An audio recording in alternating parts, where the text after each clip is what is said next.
அத்தியாயம் 8. கௌதம முனிவருடைய பெருந்தன்மையும் கங்கை உருவான வரலாறும்.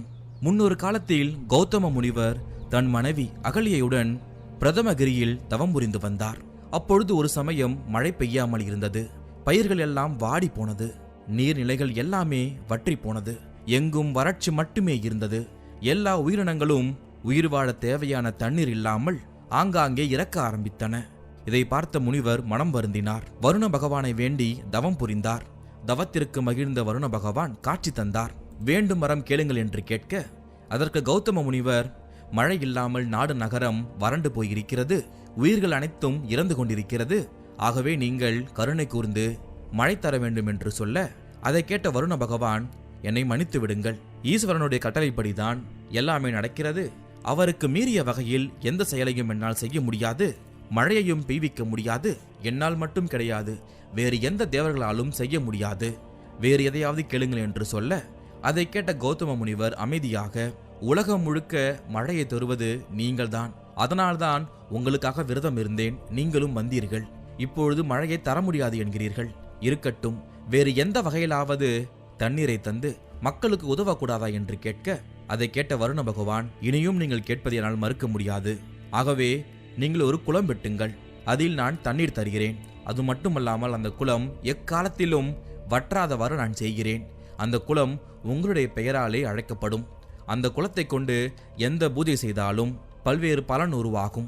இவ்வாறான வரத்தை அளித்துவிட்டு அவர் மறைந்து போனார். குளம் வெட்டினார், நீர் நிரம்பியது. அதை கொண்டு பூஜைகள் செய்தார். அந்த இடமே செழிப்பாக மாறியது. அந்த நீரை பயன்படுத்தி உருவாக்கப்பட்ட தாவரங்கள் அனைத்துமே செழிப்பாக வளர, பல விலங்குகளும் பறவைகளும் அங்கு குடியேற, அந்த இடம் மட்டும் பச்சை பசேல் என்று இருந்தது. இதை கேள்விப்பட்டு வேறு பகுதியில் கஷ்டப்பட்டு கொண்டிருந்த பல்வேறு முனிவர்கள் கௌதம முனிவருடைய அனுமதியோடு அங்கு வந்து குடியமர்ந்தார்கள். அவரும் சரி என்று சொல்ல, அனைவரும் அங்கு வந்து அவர்களுடைய வாழ்க்கையை புதிதாக ஆரம்பித்தார்கள். அங்கு இருக்கும் அந்த குளத்து நீர் அனைவருடைய தேவையையும் பூர்த்தி செய்தது. ஒரு சமயம் கௌதம முனிவர் சந்தியாவந்தனம் செய்வதற்காக நேரம் நெருங்கியது. அதனால் அவர் சீடர்களை அழைத்து நம் குளத்திலிருந்து நீர் கொண்டு வருமாறு சொல்ல, அவர்களும் குளத்தோடு சென்றார்கள். அப்பொழுது அந்த குளத்தில் வேறு முனிவர்களுடைய பல மனைவிகள் தண்ணீர் பிடித்துக் கொண்டிருந்தார்கள். அவர்களிடம் சீடர்கள், நாங்கள் தண்ணீர் பிடிக்க வேண்டும் என்று சொல்ல, அதை பார்த்த அந்த மனைவிகள், கொஞ்சம் பொறுங்கள், நாங்கள் பிடித்த பிறகு நீங்கள் பிடிக்கலாம் என்று சொல்ல, அவர்களுக்கு என்ன செய்வது என்று தெரியவில்லை. சீடர்கள் வீட்டுக்கு வந்து கௌதம முனிவருடைய மனைவியான அகலியிடம் நடந்த விஷயத்தை சொன்னார்கள். பிறகு சீடர்களை அழைத்துக் கொண்டு அவரும் குளத்துக்கு வந்து, என்னுடைய கணவர் காத்து கொண்டிருக்கிறார், அவர் சந்தியாவந்தனம் செய்ய வேண்டும், அதற்கான நேரம் வந்துவிட்டது, நீங்கள் அனுமதி தர வேண்டும் என்று சொல்ல, அவர்களும் வேறு வழியின்றி அனுமதி தர சீடர்கள் குடத்தில் தண்ணீர் பிடித்து சென்று விட்டார்கள். இது நடந்து முடிந்த பிறகு அங்கிருந்து முனிவர்களுடைய மனைவியுடைய மனதில் பல்வேறு எண்ணம் தோன்றியது. சொல்ல போனால் அதை அவர்கள் கௌரவ குறைச்சலாக பார்த்தார்கள். நாங்கள் தண்ணீர் பிடித்துக் கொண்டிருக்கும் பொழுது அவள் வந்து ஏன் தண்ணீர் பிடிக்க வேண்டும், அவள் சொல்லுக்கு நாங்கள் ஏன் கட்டுப்பட வேண்டும், அவள் என்ன அவ்வளவு உயர்ந்தவளா என்றெல்லாம் நினைக்க ஆரம்பித்தார்கள். அந்த எண்ணத்தை அவளுடைய கணவர்களான முனிவர்களிடம் சொல்ல ஆரம்பித்தார்கள். அதை கேட்ட முனிவர்கள் காதை மூடிக்கொண்டார்கள். நீங்கள் சொல்வதெல்லாம் மிகவும் தவறான விஷயம். முனிவருடைய நல்ல எண்ணத்தால் தான் நாம் இன்று சுகமாக இருக்கிறோம். அவருடைய மனைவி அகலியை தர்மத்தில் சிறந்தவள், அவள் மீது குற்றம் கூறுவது உங்களுக்கு கேடாகும், இதோடு விடுங்கள் என்று சொல்ல, முனிவருடைய மனைவிகளுக்கு என்ன சொல்வது என்று தெரியவில்லை. இருந்தாலும் தினம் தினம் வந்து ஏதாவது ஒரு விஷயத்தை சொல்லிக் கொண்டே இருப்பார்கள்.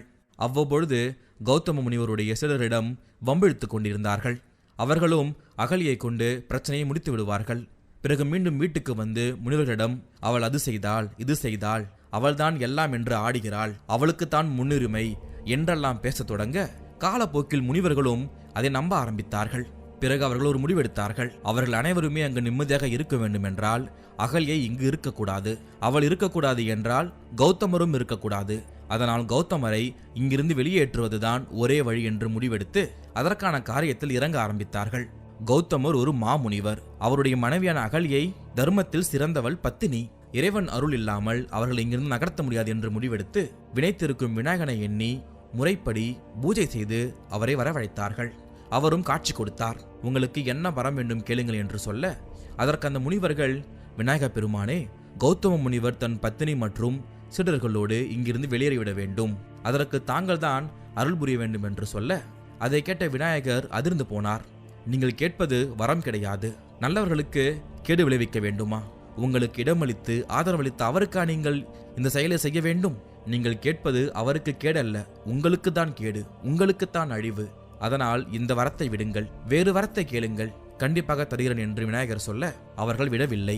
எங்களுக்கு நன்மை தருவது ஒன்றே ஒன்றுதான். கௌதமரும் அவருடைய சீடரும் அவருடைய மனைவியும் இங்கிருந்து செல்ல வேண்டும் என்று சொல்ல பிறகு விநாயகர் சொன்னார், நான் நல்லது சொன்னேன், நீங்கள் கேட்கவில்லை. இதனால் வரும் பல பாவங்களை நீங்கள் தான் அனுபவிக்க வேண்டும். நீங்கள் கேட்ட வரத்தை நான் அளிக்கிறேன் என்று சொல்லிவிட்டு அங்கிருந்து மறைந்து விட்டார். இவ்வாறு இந்த முனிவர்கள் செய்த விஷயம் கௌதம முனிவருக்கோ அவருடைய மனைவிக்கோ மற்ற சீடர்களுக்கோ எதுவுமே தெரியாது. பிறகு விநாயகர் வயதான பசு வடிவம் கொண்டு கௌதம முனிவருடைய வயலில் மேய்ந்து கொண்டிருந்தது. அப்பொழுது அந்த வழியாக வந்த கௌதம முனிவர் ஒரு கிழட்டு பசு பயிர்களை நாசம் செய்வதை பார்த்து ஒரு பிடி வைக்கோலை எடுத்து அதன் மீது வீசி எறிந்தார். அந்த வைக்கோல் அந்த பசுவின் மீது பட்டவுடனேயே அந்த இடத்திலேயே அவர் கண் எதிரிலேயே அது கீழே விழுந்து இறந்து விட்டது. அதை பார்த்த கௌதம முனிவர் அதிர்ச்சி அடைந்தார். அப்பொழுது அங்கு வந்த பல முனிவர்கள், கௌதமன் பசுவை கொன்றுவிட்டான், அவன் துஷ்டன், துன்மார்கன் என்று கத்திக்கொண்டே அனைத்து முனிவர்களும் ஒன்று சேர்ந்து விட்டார்கள். அவர்களை தொடர்ந்து அவருடைய மனைவிகளும் ஒன்று சேர்ந்து விட்டார்கள். நீ ஒரு மிகப்பெரிய பாவம் செய்து விட்டாய், கோகத்தி பாவம் செய்து விட்டாய், இனி உன் முகத்தில் வெடிப்பதே பாவமாகும். நீங்கள் இங்கிருப்பது நல்லதல்ல, இதனால் எங்களுடைய விரதமும் பாழாகும். நாங்கள் கொடுக்கும் எதையுமே அக்னி தேவன் ஏற்க மாட்டான், எங்களுடைய முன்னோர்களும் ஏற்க மாட்டார்கள். அதனால் நீயும் உன்னுடைய மனைவியும் சீடர்களும் இங்கிருந்து போய்விட வேண்டும் என்று சொல்லிக்கொண்டே கற்களை எடுத்து வீச ஆரம்பித்து விட்டார்கள். பிறகு கௌதமர், நிறுத்துங்கள், நிறுத்துங்கள், நான் செய்தது பாவம்தான், நானே உணர்கிறேன், நீங்கள் கூறியது போல இந்த இடத்தை விட்டு சென்று விடுகிறேன் என்று சொல்லிவிட்டு அவரும் மனைவியும் சீடர்களும் அங்கிருந்து வெளியேறிவிட்டார்கள். வேறு இடத்தில் கௌதமர் தங்கியிருந்தார். பசுவை கொன்ற பாவம் தீரும் வரை சந்தியா வந்தனமும் அவரால் செய்ய முடியவில்லை. வருத்தத்தோடு இருந்தார். அவர்கள் இருக்கும் பக்கம் முனிவர்களும் அவருடைய மனைவிகள் வந்தாலும் முகத்தை மூடிக்கொள்வார்கள், வெறுத்து ஒதுக்குவது போல செய்வார்கள். 15 நாட்கள் சென்றன. ஒரு நாள் கௌதமர் மற்ற முனிவர்களை அழைத்து அவர்களை வணங்கி, முனிவர்களே, நீங்கள் தான் எனக்கு நல்ல வார்த்தை கூற வேண்டும். நான் செய்துவிட்ட இந்த பாவம் தீர்வதற்கு என்ன செய்ய வேண்டும் என்று சொல்லுங்கள், அப்படியே செய்கிறேன் என்று சொல்ல அப்போது கூட அந்த முனிவர்கள் அவருடைய அருகில் வரவில்லை, தூர இருந்தே பேசினார்கள். கௌதமா, நீ செய்தது ஒரு மிகப்பெரிய பாவம். அதனால் நீ செய்த பாவத்தை சொல்லிக்கொண்டே உலகமெங்கும் வலம் வர வேண்டும். வீடுதோறும் சென்று கோகத்தி பாவம் செய்த நான் யாசகம் கேட்டு வந்துள்ளேன் என்று யாசகம் கேட்டு பெற வேண்டும். பிறகு கோடி பார்த்திவலிங்க பூஜையும் பிரம்மகிரியை 11 முறை பிரதர்சனம் செய்ய வேண்டும். அதற்கு பிறகு சதகும்பாபிஷேகம் செய்து கொண்டால் நீ தூய்மை அடைவாய் என்று சொன்னார்கள். கௌதம முனிவரும் அவ்வாறே செய்தார். பார்த்திவலிங்க பூஜையும் கிரீபரத்ரச்சனமும் செய்தார். அவரோடு அவருடைய மனைவியான அகலியையும் சிவனை பூஜித்து வந்தார். அந்த சமயத்தில் எதிர்பாராத விதமாக ஒரு சம்பவம் நடந்தது. ஈசனும் அவருடைய மனைவியான பார்வதி தேவியும் மற்றும் சிவகணங்களும் அங்கு தோன்றியது. அந்த காட்சியை பார்த்த கௌதமரும் அவருடைய மனைவியும் மகிழ்ந்து போய் வணங்கி துதித்தார்கள். உங்களுடைய பூஜையில் நான் மகிழ்ந்து போனேன், என்ன வரம் வேண்டும் கேளுங்கள் என்று சொல்ல அதற்கு அந்த முனிவர், மகேஸ்வரா, எனக்கு எந்த வரமும் வேண்டாம், நான் செய்த பாவத்தில் இருந்து நான் விடுபட வேண்டும், அதற்கான வழி வேண்டும் என்று கண்ணீர் மல்க கேட்டார். அதை கேட்ட சிவபெருமான், கௌதமரே, நீ எந்த பாவமும் இதுவரை செய்யவில்லை, நீ புனிதமானவன், உன்னை காண்பவர்கள் கூட தங்கள் பாவத்தை நீங்க பெறுமாறு செய்பவன் நீ. முனிவர்கள் வஞ்சக எண்ணம் கொண்டு உன்னை பாவம் செய்தது போல உருவாக்கிவிட்டார்கள். உண்மையில் நீ எந்த பாவமும் செய்யவில்லை என்று முனிவர்களுடைய சூழ்ச்சியை பற்றி சிவனை எடுத்து சொன்னார். அதை கேட்ட கௌதமர், பரமேஸ்வரா, எனக்கு யாருமே வஞ்சகம் செய்யவில்லை, அவர்களெல்லாம் எனக்கு பெருத்த நன்மையை செய்திருக்கிறார்கள். அவர்கள் அவ்வாறு செய்யாவிட்டால் தங்கள் தரிசனத்தை காணும் பாக்கியம் எனக்கு கிடைத்திருக்காது. அதனால் அவர்கள் புனிதமானவர்கள் என்று பெருந்தன்மையோடு அவர் சொன்னார். அவருடைய பெருந்தன்மையை கேட்டு மகிழ்ந்த சிவன், உனக்கு என்ன வரம் வேண்டும் கேள் என்று கேட்க அதற்கு அந்த முனிவரும், எனக்கு எதுவும் வேண்டாம், ஆனால் இந்த உலக நன்மைக்காக உங்களுடைய கங்கையை இந்த பூமிக்கு தர வேண்டும் என்று சொன்னார். உடனே சிவபெருமானுடைய ஜடாமுடியில் இருந்து கங்கையில் சிறிது கொடுக்க அது ஒரு பெண் உருவில் கௌதமர் முன்னால் வந்தது. கௌதமர் அவளை வணங்கி, கங்காதேவியே, தாங்கள் எங்கேயும் போகாமல் இங்கேயே இருக்க வேண்டும் என்று வேண்டிக் கொண்டார். அதை கேட்ட கங்காதேவி, முனிவரே, நான் இங்கு மட்டும் இருந்து விடுவது முடியாத விஷயம், காசியையும் நான் புனிதமாக்க வேண்டும் என்று சொன்னாள். அதை கேட்ட சிவபெருமான், கங்காதேவியே, நீ இங்கு மட்டும் இல்லாமல் இங்கும் அங்குமாக இருப்பாயாக என்று அவர் கட்டளையிட்டார்.